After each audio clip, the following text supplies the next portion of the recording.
Good day, everyone. For this video, we are going to talk about linear regression. So it is a simple approach for supervised learning. In particular, it is a useful tool for predicting a quantitative response, and it has been around for a long time and has been used in a variety of applications. Even if it is simple or dull compared to more modern learning approaches, still it is useful and serves as a good jumping off point for newer approaches. Now let's proceed. Recall that in the previous video, we have discussed about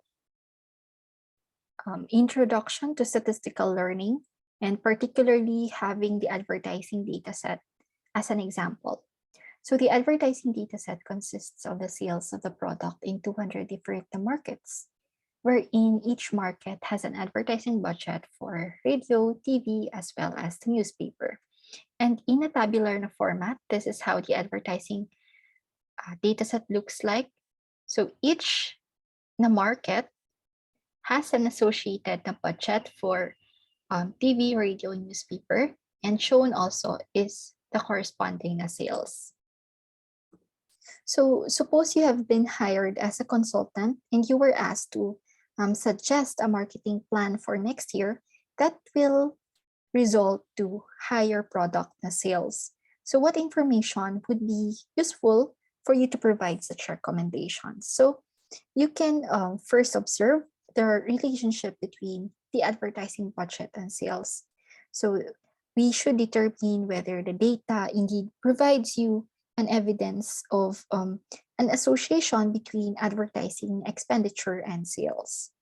And we should also determine whether the relationship between the advertising budget as well as the sales is strong. Okay, so based on this visualization alone, can you deduce which one is more correlated with the sales or which one has a stronger association with the sales? So you can see that in the scatter plot of sales and versus TV, the data is less dispersed and you can see a more obvious trend that if the TV budget is increasing, then the sales is also increasing. Unlike for the sales versus newspaper, wherein the sales data is more dispersed, and we cannot see a trend between newspaper and sales. And true enough, it's the TV that has highest correlation with sales. So with that, let us try to predict sales from the budget for TV in advertising mode. So here is the general flow of machine learning. So we have a data set composing of a training data as well as the input data. And we will be using the training data to develop a model. And using the developed model, we will perform prediction or inference on the test data or new and seen data. And of course, we must assess the quality of the predictions using some metrics. And if we are not yet satisfied with the performance, then we can retrain the model, perform optimization functions until we reach the desired performance. So going back, let us try to predict sales from the TV expenditures. And simple linear regression is quite straightforward for predicting a quantitative response na Y on the basis of a single predictor Y. So you can see here, suppose we have a TV expenditure amounting to 225. So what would be the projected na sales? Okay, and it assumes that there is an approximately linear relationship between X and Y, wherein the X is the TV expenditure and Y is the sales. And we can mathematically express it using this statement, Y that may be approximately modeled as f of X or a function of X. X is the input data. In this case, we have the TV budget, but we can have potentially many inputs. And Y, on the other hand, which in the advertising context is the sales, is the outcome, response, target, label, or dependent variable. So we can visualize it like this. We have a function f that takes an input x in order to produce an output y, which is equal to f of x.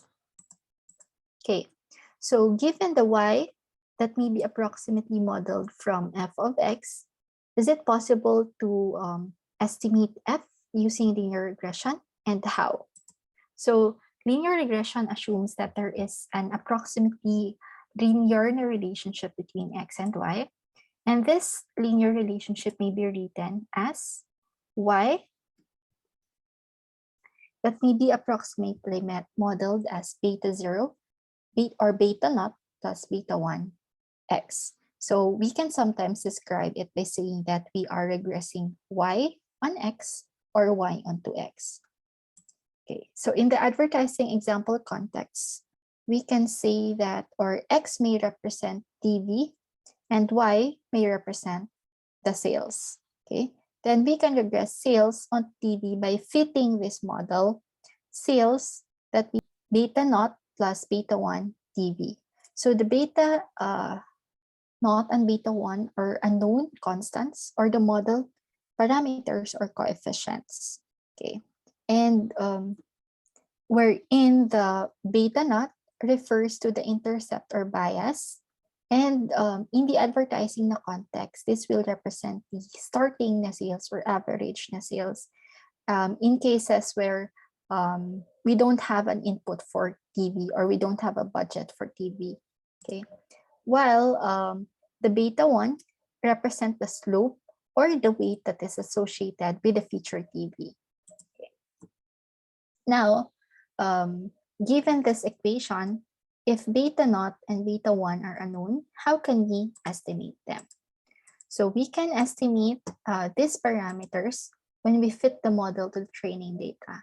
And after fitting the model to the training data, then we can have the estimates beta 1 hat and beta naught hat. Okay, so once we have the training data to produce estimates for these parameters, and we can actually use them to predict new value for any input na x. Okay. So we can represent it using this equation.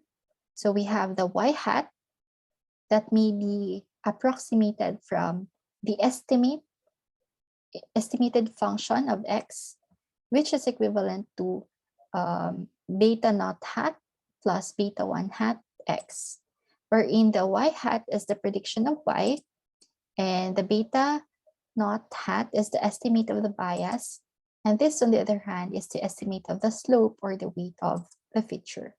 Note that we are using the hat, the symbols, to denote the estimated values of an unknown parameter or coefficients. As I mentioned, in practice, the beta naught and the beta 1 are unknown. So we can use the data to estimate the coefficients. But how can we do that exactly? And before we do that, let us try to answer why it is important to compute the best na estimate for these model parameters or model coefficients. So let us try to visualize it. So shown here is the actual na data points of the TV na expenditure with the sales. Okay, and you can see the regression line plot that is estimated from the data points. Okay, and this regression line is represented by this regression equation.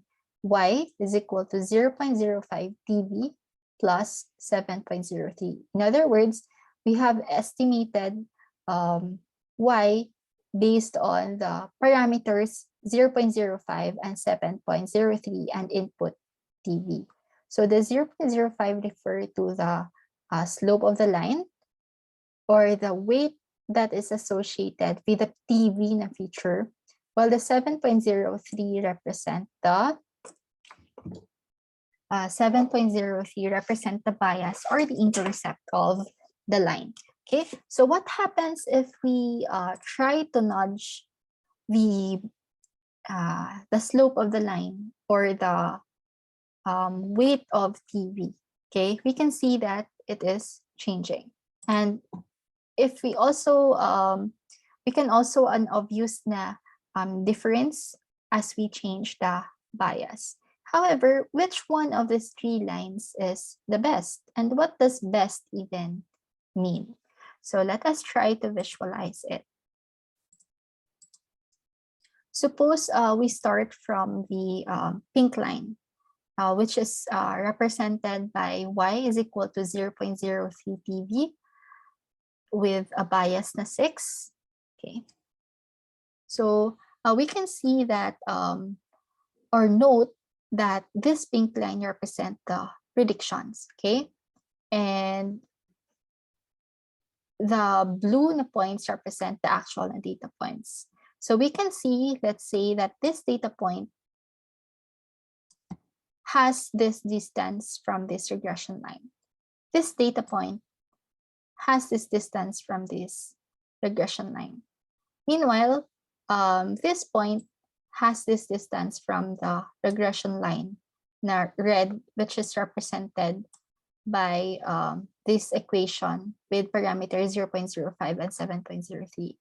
On the other hand, this is also the distance between this data point and this regression line. And we can see that the gap or the distance between the pink line and this data points are super large. That means that the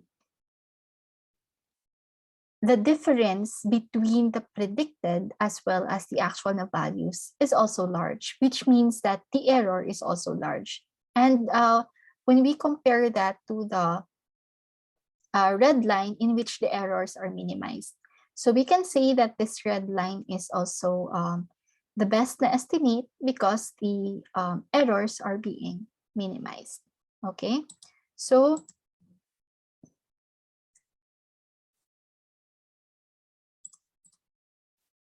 how can we estimate those? So given those, how were we able to estimate 0.05 and 7.03? And we can use this fixed na equation. We have the beta 1 hat and beta 0 hat may be estimated from the data points itself. So on the numerator, we are simply taking the difference between each data point and the mean of the mean. So basically the x sub I, x refers to the TV, each TV na budget minus the mean of TV, and multiplied to y sub I minus y bar, which is the each label or actual label minus the mean of the label or the response. Okay, we take their product and take the sum of all those products and divided by the square of the difference between each data point and its mean. Meanwhile, the intercept or the beta hat naught is equal to the mean of the response minus the computed slope or weight for TV, beta 1 hat, times the mean of x or the TV. Okay, so after we are done computing for these model parameters, we can now perform prediction. We can now perform y by plugging in x as well as the model parameters that we have estimated. And after which, of course, we have to specify or determine the quality of the predictions. We must compute the error. In other words, we have to take the difference or determine the closeness of the predicted with the actual. Okay, the predicted is the yi hat and the actual is the yi. And we are going to do that for all of the data points. Okay, and then we must square the difference so we don't get negative na differences. And in here, we are just simply substituting the value of E sub I, which is equal to yi minus yi hat, and substituting again the value of y hat, which is equal to beta naught hat plus beta naught, beta 1 hat x. Okay, plugging that in. And we can further shorten this using this notation. We have the summation of j is equal to 1 to n, or in other words, for all of the samples, we will take the difference between the predicted and the actual and square them. Okay, and after which we have to evaluate the cost or the loss na function. And this cost or loss function will be used to, is primarily used to assess the model, as well as will be used to minimize the objective na function or the errors. Okay. So one of the most common na metric or loss na function is mean squared na error, as we have discussed in the previous na lectures. And the MSE is basically just the mean of the squared and differences of the actual and the predicted. As you can see, this part is equivalent to RSS, or the residual na sum of squares. Okay, and then we just take the divided by n, and that's equal to the mean squared na error.